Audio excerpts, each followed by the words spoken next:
اور آپ کا یا فیٹی لیور ہو اس کے لیے بھی اچھا ہوتا ہے. تو فالسے کا نمک استعمال کریں. دیکھیں فریز کرتے ہمارے یہاں معذرت کے ساتھ ٹیمپریچر مینٹین نہیں ہوتا. جب ٹیمپریچر مینٹین نہیں ہوتا لائٹ آتی ہے جاتی ہے ڈی فروسٹ ہوتا ہے پھر فریز ہو جاتا ہے, پھر آپ کو نقصان دیتا ہے. اور ایسی چیزیں جب بھی آپ بنائیں ہربس کی کوئی چیزیں تو بجائے فریج کے میں رکھنے کے ڈیپ فریزر میں رکھیں. ایٹ لیسٹ اس کا ٹیمپریچر مینٹین ہوتا ہے, کچھ عرصے تک برف پگھلتی نہیں ہے. اور بار بار فریج نہ کھولیں جب لائٹ جائے تو. بالکل. بہت شکریہ جی, بلقیس آج موجود تھی. اور کیا جامن, کیا فالسے اور جناب کیا چیری, سب کی اتنی خصوصیات تھی. آئی ایم شیور آپ نے کچھ سیکھا ہوگا. اب ہم جا رہے ہیں ایک بریک کی جانب, بریک سے واپس آتے ہیں اور بہت کچھ ہماری پٹاری میں آپ کے لیے. آپ لوگوں نے کہیں نہیں جانا.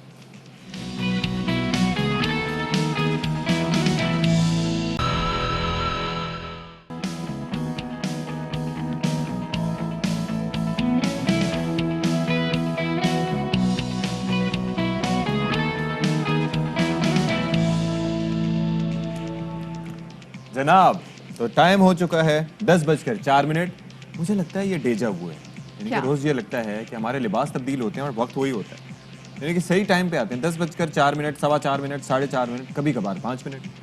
آپ پہلے اپنا ہاتھ چیک کریں, آپ آج آپ نے گھڑیاں کتنی پہنی ہیں؟ آج میں نے بالکل ایک گھڑی پہنی ہے, اسی وجہ سے آپ یوں لفی ہوئی ہیں سائڈ پہ. لیکن یہ کیا آپ کو کیا ٹائم کے ساتھ آپ کو اتنی کیا فیسینیشن ہے؟ پتہ نہیں, آئی ڈونٹ نو. مجھے لگتا ہے کہ میں جب بھی دیکھتا ہوں آن ایئر آنے سے پہلے میں یوں دیکھتا ہوں تو 10:04 ہو رہے ہوتے ہیں, اور وہ پھر مجھے لگتا ہے کہ شاید کوئی ہم ٹائم کے پکے ٹائم لوپ تو نہیں ہے. نہیں, یہ بھی ہو سکتا ہے کہ کوئی ٹائم لوپ ہو اور ہم اسے مسلسل گزر رہے ہوں. لیکن اگر ٹائم لوپ ہوتا تو ہمارے کپڑے سیم ہوتے, چینج نہ ہوتے, اور ہماری زندگی میں اور بھی بہت سی چیزیں ہیں جنہیں چینج نہیں ہونا چاہیے. ٹیکنیکل باتیں کرتے ہیں نا تو لوگ کہتے ہیں کیا باتیں کر رہے ہیں, کھچ مار رہے ہیں, چپلیاں مار رہے ہیں. لوگ کہتے ہیں بچی پہلے چائے پی رہے تھے تو چائے میں ہضم نہیں ہوگی, مطلب سوچو چائے بھی ہضم نہیں ہوتی ایسی بات. بالکل ایسے ہی مدیہ. اور آپ کیا اچھی باتیں کرنے جا رہے ہیں آج؟ بھائی آج تو کیونکہ جو ابھی اس والے گھنٹے میں ہم آپ کی اسپیشل دکھائیں گے, ایک بڑا زبردست پیکج تیار کیا ہے اشفاق اسحاق ستی نے, جس میں یہ محمد وسیم باکسر کے پاس گئے ہیں اور ان کو خود بھی باکسنگ کرنے کا بڑا شوق ہے. پتہ نہیں کیسے میں نے سننے کو ایک پنچ پڑا ہے, طبیعت ان کی کافی سے بحال ہوئی ہے. ناک پہ پنچ نہیں پڑا, لیا جا رہا تھا, ناک پہ پنچ نہیں پڑا, مجھے اس کا افسوس ہے. میں نے کہا تھا کہ اگر ناک پہ مجھے مکہ مارنا ہے تو میں نے یہیں لیٹ کے رونا ہے, ایڑیاں رگڑ رگڑ کے. تو کوئی آئندہ باکسنگ کا میچ نہیں ملے گا, بولیں گے دیکھو بے ضرر انسان کو ایسے مار دیا. تو ڈرا دیا تھا میں نے. ڈرانے کے بہت سے طریقے ہوتے ہیں لوگوں. یہ دیکھیں جہاں آپ مکے نہ برسا سکتے ہو, آپ اگلے کو ڈرا دے, ٹیرر میں ڈال دے. اس نے بدلا لیا, مجھے یہاں پر مکہ مارا. ساتھ میں پاکستان سپر لیگ کے حوالے سے بھی ڈسکشن ہوگی, پوائنٹس ٹیبل پہ کون ٹیم سب سے آگے, اس حوالے سے بات بھی ہوگی. لیکن پہلے ٹاپ سٹوریز.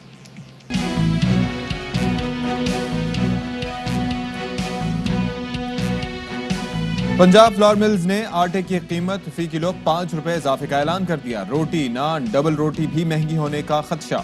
مل مالکان کے مطابق سالانہ ٹرن اوور ٹیکس میں اضافہ اور چوکر پر سیلز ٹیکس کے نفاذ فیصلے کی وجہ ہے.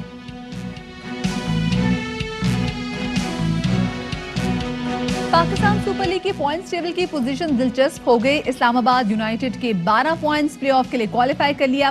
بہتر ایوریج نے پشاور کو دوسری پوزیشن دلا دی, اور کوئٹہ کا واپسی کا ٹکٹ کٹ سکتا ہے اگر اگلے میچوں میں کامیابی نہ ملی تو.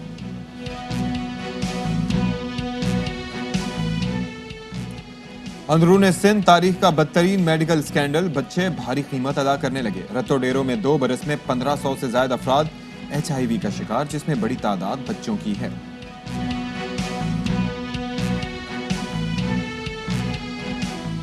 اور مختلف ورزشیں بھی, خوب محنت بھی. فخر پاکستان روشن مثال عالمی شہرت یافتہ باکسر محمد وسیم اشفاق ستی کے ساتھ آج بنے باخبر سویرا کے مہمان.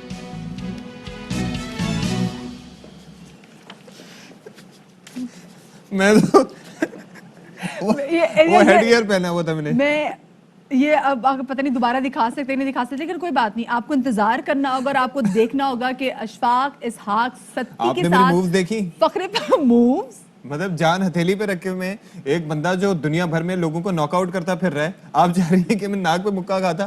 میرے تو ابو نے پہلے کہا تھا کہ بیٹا تمہاری ناک جو ہے نا پتلی سیدھی ہے, مکہ نہ کھانا. پھینی ناک والے باکسر بن سکتے ہیں, تم نہیں بن سکتے. اچھا مجھ سے انتظار نہیں ہونا, میں سوچ رہی ہوں کہ آتے ساتھ ہی دکھا دیتے کہ اشفاق کے ساتھ کیا کچھ ہوا. منہ کیسے اشفاق نے اپنا بچایا, وہ ٹیکنالوجی جو اشفاق لے کر آئے وہ آپ کے ساتھ شیئر کرتے ہیں. بڑی مہربانی آپ کی, آپ اسٹوڈیوز واپس آ کے اشفاق. اور مجھے لگ رہا تھا کہ آپ محمد وسیم کو مزید باکسنگ کے بارے میں بتائیں گے, جو چیزیں ان کو نہیں پتا تھی, جو مس ہو رہی تھی. اور کانفیڈنس پہ قربان کہ جب سیڑھیاں چڑھ کے اوپر جا رہے ہیں تو کہتے ہیں دیکھتے ہیں کون ایک دوسرے پہ سب کا لے جاتا ہے. مطلب کانفیڈنس, مطلب ٹھیک ہے. اس کے بعد جب سکپنگ کرے تب شکل دیکھنے والی تھی, اور جب پورا گیئر پہن لیا نا تو پہلے کہا جی جس سے پہلے شروع تو نے کہا جی پہلے میری تجاویز ہے. نہیں, میں نے شعر بھی پڑھا تھا, وہ شعر انہوں نے نکال دیا, ہماری جو پروڈکشن ٹیم ہے, وہ شعر یہ تھا کہ جس دھج سے کوئی مقتل میں گیا وہ شان سلامت رہتی ہے. یہ جان تو آنی جانی ہے اور یہ عزت بھی آنی جانی. تو آپ نے مار آپ کو کیا پڑنی تھی, جان بھی آپ کی بچ کی, نہ وہ آپ کو منہ پہ مار سکتے تھے نہ وہ آپ کو پیٹ پہ مار سکتے تھے. پیٹ پہ مارے ہیں بھائی, اور اس کے بعد یقین مانے ایسے کرارے پڑے ہیں, اور وہ پیٹ پہ. بات سنیں, اگر وہ سنجیدہ مارتے نا, آپ نے یہاں پہ ہونا نہیں تھا, پہلی بات. دوسری بات ہے جس طریقے سے ریفری نے آپ کا بھی ہاتھ اٹھایا نا, بچپن میں ایسا ہوتا ہے نا جب کسی بچہ ہار جاتے تو بچوں کو خوش کرنے کے لیے, دل رکھنے کے لیے کہتے ہیں نا جی you are also the winner. تو ایگزیکٹلی انہوں نے بھی ہاتھ میں کہا کہ آپ بھی اچھا کھیلے. مطلب تو میں نے اے آر وائی نیوز کو ریپرزینٹ کیا اور وہاں پر آئی ہیلڈ مائی اون. نہیں, آپ نے اے آر وائی نیوز کو ریپرزینٹ نہیں کیا, آپ نے اپنے آپ کو وہاں پہ ریپرزینٹ کیا. جو پینٹی کھائی ہے وہ آپ نے کھائی ہے, وہ اور کسی نے نہیں کھائی. خیر, یہ تو وہ مقابلہ ہے جو کہ رنگ میں مقابلہ ہوتا ہے. آف کورس یہ مقابلہ بھی ہوتا ہے سروائیول کا, یہاں پہ آپ کو سروائیو کرنا ہوتا ہے. ہم زندگی کے مقابلے کی اگر بات کریں تو زندگی میں بھی آف کورس ہمیں سروائیو کرنا ہے. ایسی بہت ساری چیزیں جن کے بغیر ہم سروائیو نہیں کر سکتے.